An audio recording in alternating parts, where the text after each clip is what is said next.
The people of the Gold Coast had had their own assembly under the British, but not independence. In 1957, they became the first black Africans to get complete freedom.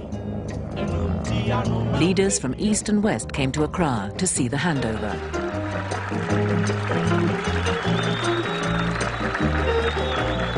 Vice President Nixon represented the United States.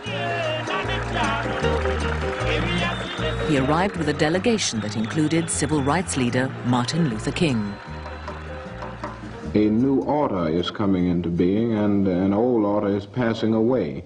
It seems to me that this is fit testimony to the fact that eventually the forces of justice triumph in the universe, and somehow the universe itself is on the side of freedom and justice. The British were proud of the peaceful nature of the transfer. For Dr. Nkrumah, main architect of Ghana's independence, this is a day of fulfillment.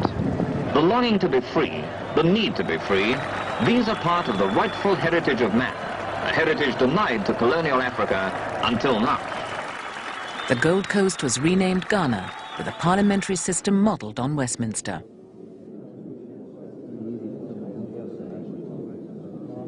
Committing themselves to civil rights, the new government put up a huge commemorative arch. Here, but a handful of years ago, men laid down their lives for a cause that was not yet won, for freedom, for justice. Komla Bedema had been with Nkrumah from the start. Now he shared the glory. And in the subdued light, we mounted the platform and were all ready when the lights all went on at 5 minutes to 12. With me standing on the right hand side of Nkrumah, everybody was happy. The cheering probably is still resounding, but we don't hear it. At long last, the battle has ended.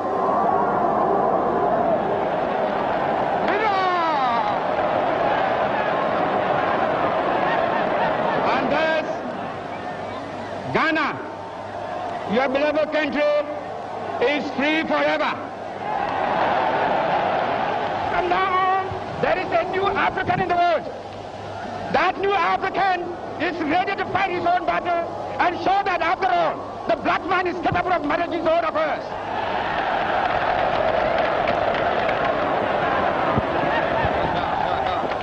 Now I want you all, those who have hats on, to take off your hats and let the band play our national anthem. And from now on, that national anthem is the national anthem of the Gogo to be played on all occasions.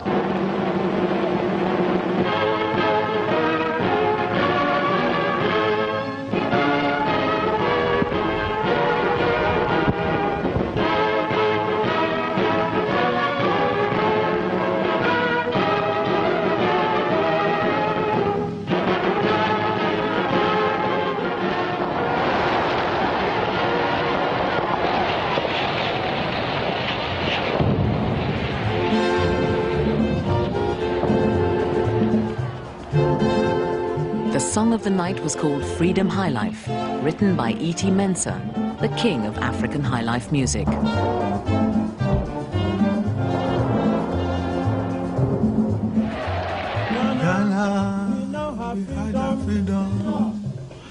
Ghana, land of freedom, toils of the brave and the sweat of the labor, toils of the brave which have brought results, toils of the brave and the sweat of the labor, toils of the brave which have brought results. It's very great that day at the Independence Square. People are dancing, singing. They love the music in the song.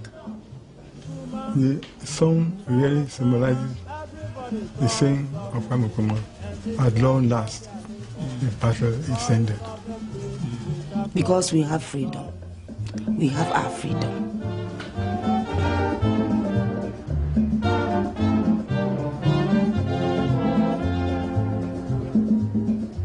Ghana, we now have freedom. Ghana. Already being hailed as the father of African nationalism, Nkrumah gave funds to other nationalist movements and preached the message across the continent. This mid-20th century is Africa's.